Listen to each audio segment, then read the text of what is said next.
It's Thursday at 9 a.m., and you know what that means? We have a radio show to do. It's Our Town, brought to you by Decorah Bank and Trust. Our Town, the longest-running radio program in these neck of the woods. Vern Koenig.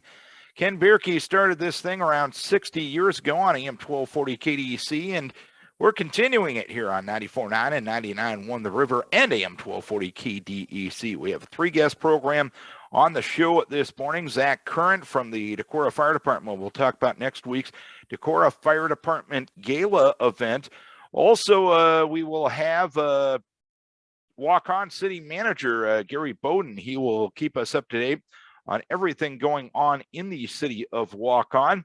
But our first guest this morning, our first chance to check in with State Senator Mike Klimesh of Spillville during this legislative session. He will be guest number one this morning on Our Town, brought to you by Decorah Bank and Trust on 94.9 and 99.1 The River. For the first time this legislative session, we're getting an opportunity to catch up with State Senator Mike Klimesh of Spillville. And Mike, going back a couple weeks to the governor's condition of the state address, taxes and education seem to be the main themes of that speech. On the tax end of things, Iowa's finances, from what state officials are saying, are in pretty good shape.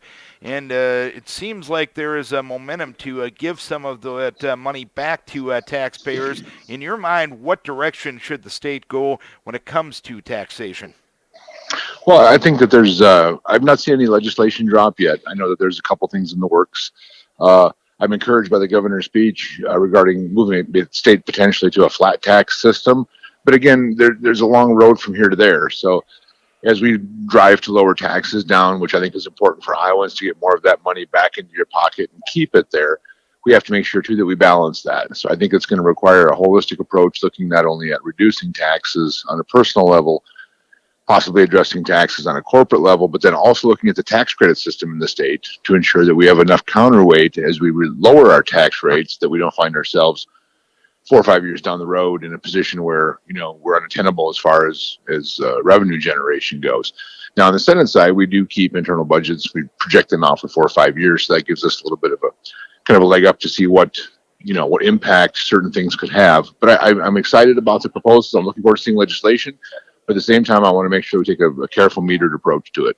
How do you go about projecting what state revenues are going to be 5 years down the road? Because I look back at 2019, nobody saw what happened in 2020 coming.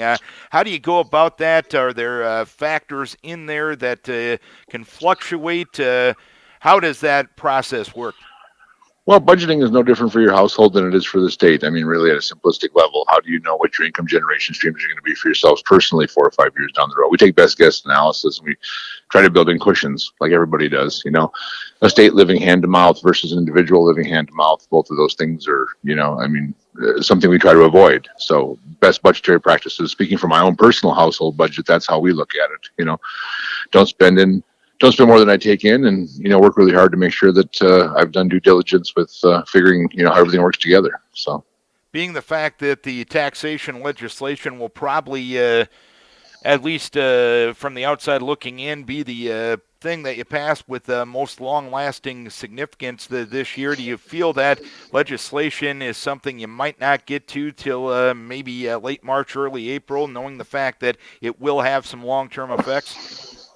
Yeah, I'm not sure if there's been any timetable set on our side of the rotunda. I know that, like I said, it's going to be a careful, metered approach to it. I would anticipate that probably taking until towards closer to the end of the session. Some of those more complex tax bills, like for example, the tax bill we did last year that removed property taxes, the last 100 million in property taxes from mental health, and put it on the state. And we also did some other changes there to the tax code. That took pretty much all session for it to get fleshed out and have conversations on it. So yeah, I would anticipate probably take that long. Related to education, the governor brought up the idea of putting parents back in control rather than systems back in control, potentially giving parents a little bit more leeway with state tax dollars to seek alternatives to education. On the surface, is that something that you support? Again, I'd have to see the finished bill. I know last year what was the Student First Scholarship Fund. I believe what I'm hearing, I've not seen anything. This session will look slightly different. And so before I'm going to give any opinion on any legislation, I need to look at it, read it, and have some time to comprehend it and see how it's going to impact rural schools in Iowa because, we have great rural schools in Iowa and want to make sure what we're doing here isn't going to put any of those at a disadvantage. And related to that, I know the answer you just gave, but I will ask a follow-up, and what direction you want to go with it is fine. But I know at the high school level, at least when it comes to private education, the nearest high school that is private from your district is a minimum hour and a half drive away. You talk about the legislation's effect on rural schools. Is this legislation even practical for your district? No, actually, more than likely it's not going to be practical. And it was the same situation last year with the Student First Scholarship Fund. So when we talked about that last year, and there was quite a heated exchange and conversation on that, there wasn't one student in my Senate district that was eligible for the Student First Scholarship Fund. Now, I'm not sure what the parameters will be in the governor's bill this year. The parameters last year had to deal with the low performing schools in the state. I'm not sure if she's going to take the same approach to that. I've not seen it. But again, more than likely, it'll be a situation where the impact of my district in the rural schools in Iowa will be negligible, I hope. One issue that we've discussed with Representative Bergen is solar tax credits. Obviously, solar energy is something that's very big in Wenatchee County, very big around the Decorah area. And I know the solar tax credits, people that were eligible for it, the state's program ran out of money prior to the sunset date of those tax credits on December 31st. You and Representative Bergen have been working to make sure the people that have applied for that get those credits. How's that progress going?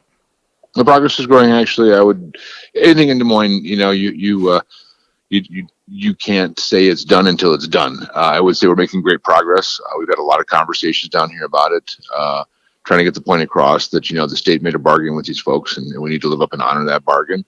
And let's clear up the backlog. So Representative Bergen and I are preparing companion bills to run both simultaneously in the House and the Senate, which I think will be the best approach to it. I guess once we drop the bills, we'll kind of gauge what the feedback is. But I feel pretty confident we're on a road to have a good conversation, hopefully get something done. Is there a chance of that program continuing?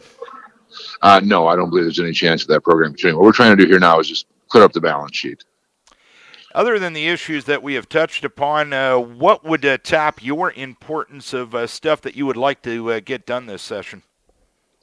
Well, we're working on running a couple bills on our side, and one of them has to do with we're doing a speed camera bill, not outlawing them or banning them, just looking at different ways to approach them. And then we're also doing a bill changing the composition of zoning boards and boards of adjustments in counties that don't have countywide zoning. So it's some pretty boring and mundane stuff, to be honest with you. But it's good to clean up the code, and it's good to to make those changes and keep the state of Iowa's laws moving forward. So that's kind of what we're working on. Nothing grandiose.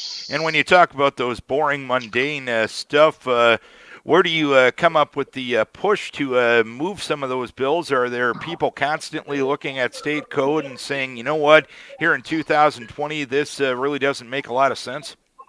Oh yeah, and being involved in local government for 20 years myself, there's a lot of stuff that I looked at and scratched my head and says, why are we doing it this way? So now I have the opportunity to do a little deeper dive and see actually what both sides of the issue were that maybe put that section of code in place and find a way that we can actually fix it so it makes more sense. So yeah, and there are organizations down here that come to you with those sort of things. But to be honest with you, a lot of it's just experience I've had, as mayor for 20 years in Spillville. Mike, we appreciate the catch-up for the legislative session. Look forward to chatting with you between now and April, and look forward to our next conversation. Thanks for taking the time this afternoon. Yep. Thanks, Darren. Yep. Bye. Mike Klimesh, state senator from Spillville, joining us.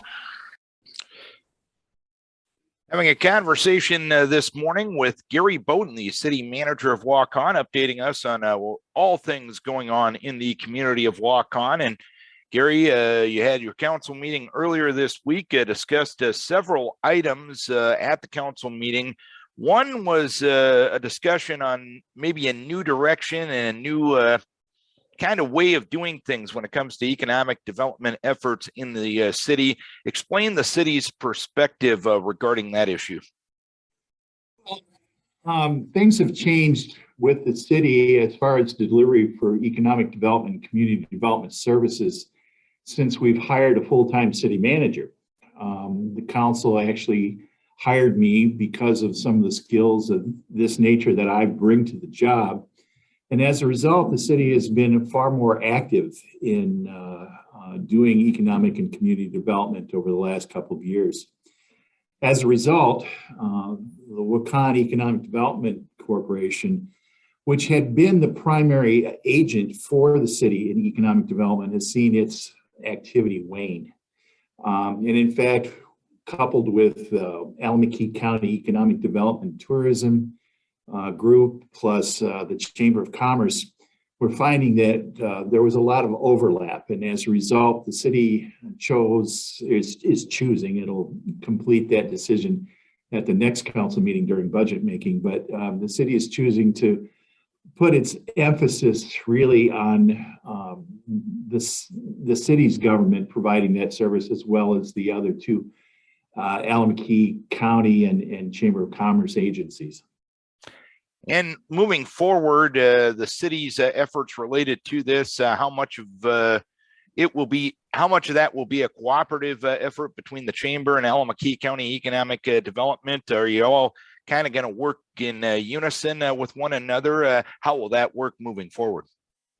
Well, I think that that's actually happening now, and I think it'll expand with hiring of the new full-time Chamber Director. The person is not full-time yet, but she will grow into that position as a full-time as she transitions out of her existing employment. But I have every expectation that we will work together and continue to work together as we have already. You discussed a Wellmark grant application for a sidewalk on 7th Avenue Southeast and 4th Street Southeast. What's the latest on that project? Well, the council was just given an update and an opportunity to make a decision as to whether we should contact the affected property owners for this sidewalk construction. It would go along 4th Avenue Southeast, and then 4th Street Southeast, and then I want to take that back. 3rd Avenue Southeast, and then 7th Street South, 7th Avenue Southwest. Boy, I'm messing this up. But it's along the golf course on the west side of the street, and on then as it heads out to 7th Avenue out to Rossville Road.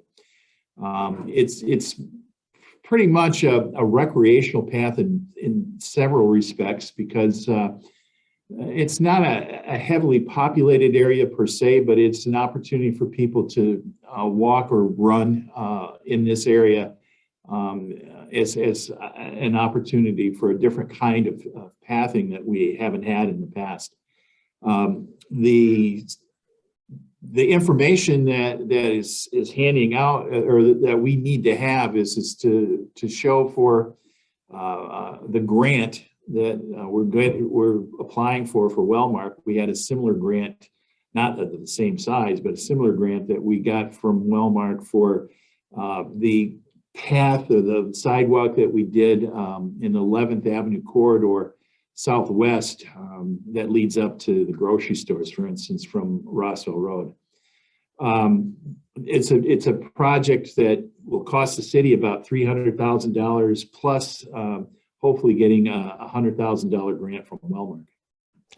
I know you discussed the utility budget as well, and the discussion was a tentative approval of the utility budget. I know residents hear utility budgets, they're thinking, how are my water and sewer rates going to be effective primarily? What'd you guys move forward with on that front? Well, this is the first year that we will not have a sewer rate increase that's other than a cost of living adjustment in several years. We've had to increase the sewer rate several times in connection with the operation, well, the construction and now the operation of it, the $12 million sewage treatment plant, which just opened up this past summer. We actually are seeing a budget for both the water utility and the sewer utility that it's not changing much and has reasonably decent fund balances in both. And as a result, there's not really much change in operation. The only thing that's outstanding here is that we're going to be spending probably upwards of $750,000 to install remote readers for the utilities that will radio transmit back to offices here, and thereby eliminating the need to actually have physical meter readers to go out and do that kind of work. Particularly not something that you'd want to see done in a day like this.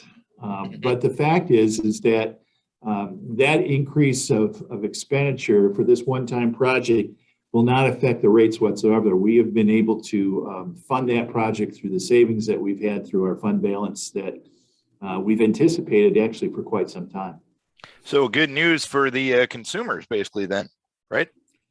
Well, it is what it is. We run these utilities as businesses as it is expected to be run, and as actually is established by state statute to be run like businesses. We still will be providing those services and collecting those bills. I know this time of year, cities are busy preparing their fiscal year budget for 2023. Where are you at when it's reviewing the conversation related to the fiscal year 2023 budget? Well, as we just talked about, we have tentative approval for the utility budgets from Monday night. We will review the rest of the budgets at the next council meeting on February 7th. It's at that time that we have to have a public hearing about our property tax levy and have an understanding about how much revenue actually will go into this budget. We're still working on those numbers, but I wouldn't anticipate a significant increase in the property tax rate. In fact, probably a reasonably small rate increase, particularly given the fact that we've had a bond issue placed this past year that needs to be paid for now by property taxes for the street improvements that we've done and will be doing in the future. It was estimated that when all is said and done, everything holding equal, that there would be a 40 cent per thousand tax increase because of the bond issue. But in all candor, we'll actually see a reduction from that 40 cents because of the limitations that we have on our tax collections established by the state. We have an estimate right now that says that on a $2.4 million budget, we still got to get that number nailed down, that will have only a $22,000 increase in property taxes for that portion of the budget. And related to the city's ability to collect property taxes, there was some change at the state related to property tax legislation a few years back. Of course, the state usually says, hey, well, we're good for it. And they usually don't back up their words very well when it comes to that. How big of a headache is that going to be for cities like Waukon moving forward? Well, it is a stress. And quite frankly, when I say that we got only a $22,000 increase for our $2.4 million general fund, that's where a lot of the impact is. While we'll have a small tax increase, we are limited by the state as to how much we can collect. And for that matter, those limitations have been increased over the past few years. And with the backfill now being eliminated, the state said that originally they were providing an economic development incentive for people to develop in the state, but they weren't using state funds to provide that incentive. In fact, what they've done is they've told the cities that you're going to do it this way. And as a result, while we don't do fancy government at our level, we do very nuts and bolts, fix the streets and provide police protections. We don't do any fancy social service programming or anything like that. It turns out that these things cost money, and as a result, we're facing with making some reductions this year that heretofore we hadn't contemplated. What's the latest going on regarding the Tierney building? Well, the property has been outright sold to the developers, the owners of the restaurant, and they're in the process of doing the renovations necessary to open this restaurant. I expect it to open mid-year this year. Understand that a lot of people have come up to me and say, well, when is it going to open? When is it going to open? And I said, well, understand that we're not remodeling a bathroom here. This is a $500,000 project. And as a result, it does take some time, particularly given the fact that there are grants involved in the requirements of implementing those grants don't come at a quick pace. On the other hand, recognize that there is over $200,000 of public sector investment in this renovation, particularly given the fact that 110 of that 200 plus comes from the state. We feel very fortunate to have that money to help renovate not just the building, but provide a reestablishment of an anchor in our downtown. And as long as we got you on the horn this morning, as long as you got the forum, anything else Waukon city residents need to know as of this time? Well, I think the thing that's on a lot of people's minds is work that's being done on the Platson property, the old McCabe farm.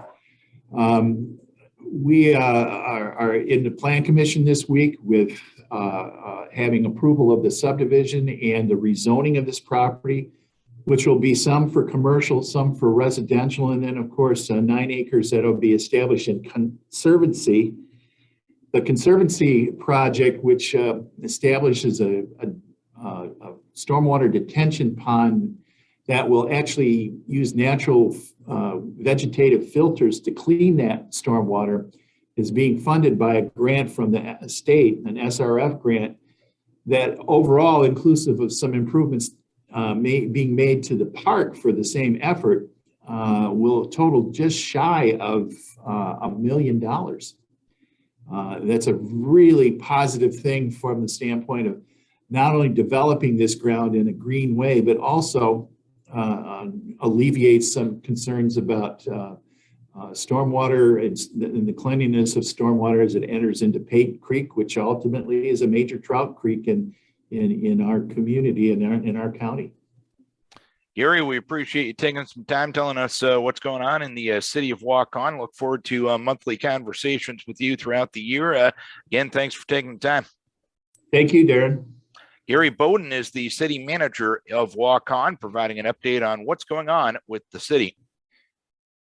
Coming up a week from Friday is the Decorah Fire Department Gala for 2022. And here to talk about it is Zach Kerndt from the Decorah Volunteer Fire Department. Good to be back on the airwaves with you there, man. Yeah, it's been a while, Darren. Tell us about the gala coming up next Friday. I know you guys weren't able to have it last year, but it's back and better than ever from what it appears. Yeah, I think so, Darren. We always get great community support when we do this event. And, we've raised the 2 years that we were able to do it. We've raised close to $80,000 to $90,000 in those 2 years. And so the first year being the training center and 2 years ago being our new rescue boat. This year, the gala, once again, February 4th. It's a Friday night, 7 to 10. It's going to be at TG. They've been a great host for us. They're easy to work with and provide a great entertainment space and good drinks and food to go along with it.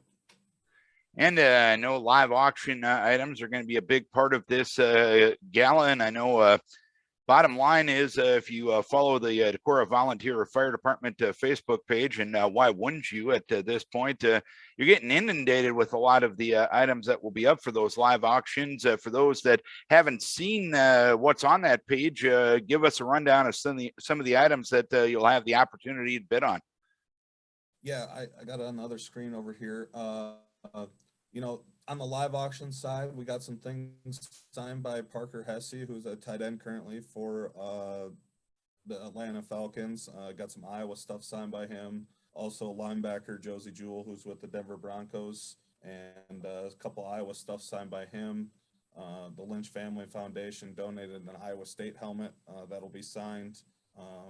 A couple custom-made quilts from Wendy Novak, and then also Red Roxy Quilt Company in town. Some Steve Vanderbrink donated kind of like a homemade meat that you can have it catered in. Some bag boards, a couple guns that we have that are custom to the fire department. High Point Cabins, a 2-night stay at one of their cabins. So we've got a lot of good live auction stuff and a lot of good raffle stuff too.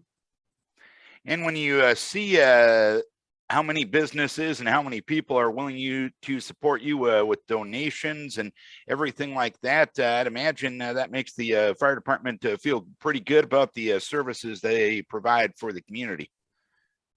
Yeah, you know, it's always it's a tough thing to, you know, go to businesses who, you know, support a lot of other things in the community, whether it's high school sports or a local church or other nonprofits. And it seems pretty consensus that when the fire department comes and asks, they're always going above and beyond, you know, what we ever thought that we could make this event into. And, you know, all the businesses have been great, and they continue to donate very well and help us out and make it cost effective, and you know, give us the best opportunity to raise the funds that we need to support the fire department and some of the equipment that we like to keep up to date with.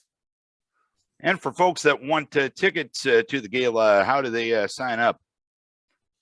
Yep. So tickets this year, if you want to go to the event, actually go and be at the event and buy raffle tickets at the event. A ticket to get in the door is $20. That gets you one drink, gets you into a few general raffles that you don't have to buy extra raffle tickets for.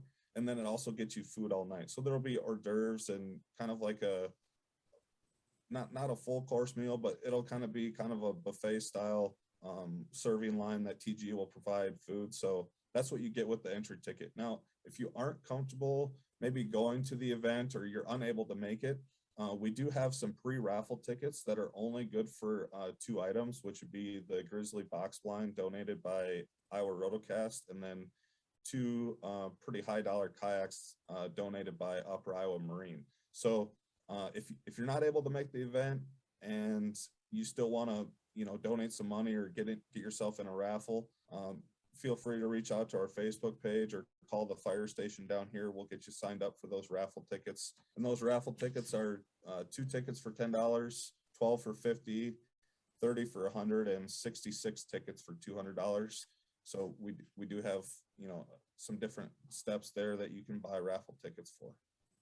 So even if you can't make it to a week from Friday night, or if you maybe if guys sell out of tickets by that time, folks still have an opportunity to help you guys out and potentially win some nice prizes then.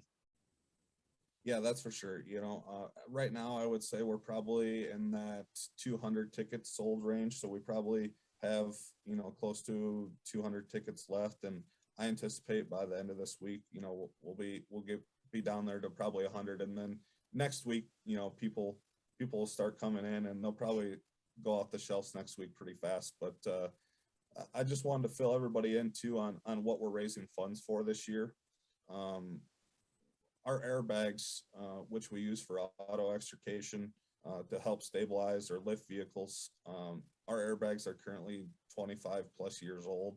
And we were training with one a couple months ago, and it had failed during a training, which thankfully it was during a training. So we're kind of just down to one right now.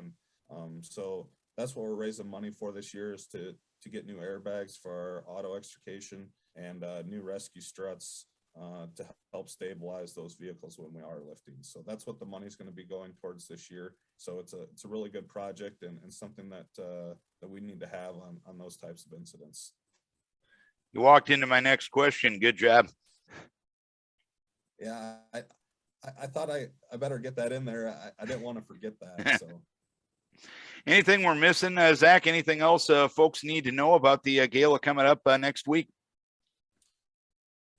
yeah, like I said, tickets are $20. If you're interested in going, just please reach out to any fire department member or our Facebook page or call the station. You know, we're willing to, you know, help you out and get you there or get you some raffle tickets if you can't be there. And I think that's about it, Darren. All right, Zach, we appreciate you taking some time to tell us about the fire department gala. We wish best of luck with the event. And most importantly, we thank the Decorah Fire Department, all of its volunteers and all of its members for everything you do for us in the community and keeping the community safe. I appreciate you taking time and getting us on our town show, Darren. It's always fun and good to fill the community in with information. And you know, I know I'm speaking for all the members on the fire department when I say this, but you know, the amount of money that this community raises and helps out with the fire department, it doesn't go unnoticed, and we definitely appreciate the support. We are a we work hard at our training, and we train probably more than we need to, but we train 4 times a month, and we put this equipment to good use. So we really appreciate the community support and your support for doing this interview and getting it out there for the people to hear. All right, Zach Kerndt from the Decorah Fire Department. The gala coming up Friday night, February 4th, out at Toppling Goliath. Our thanks to our guest on the program this morning, State Senator Mike Klimesh of Spillville. We also want to thank Waukon City Manager Gary Boden and Zach Kerndt from the Decorah Fire Department. The Fire Department Gala coming up next Friday night, February 4th at Toppling Goliath. The Fire Department Facebook page is a good place for all of the information related to that event. Don't forget, each and every week we put these shows up on our town or on YouTube. We put our town on YouTube. That clarifies everything, I'm sure. Go to YouTube, like for today's show, search 1/27 Our Town program. You can find it that way. We also put these shows via links on all of the Facebook pages for the LA communication stations. It's another way we bring this content out to you. We realize that not all of you are available to turn the radio on or put the streaming on at 9 o'clock on a Thursday morning. So we want to give you the opportunity to hear from the guests that we talk to and watch the guests that we talk to.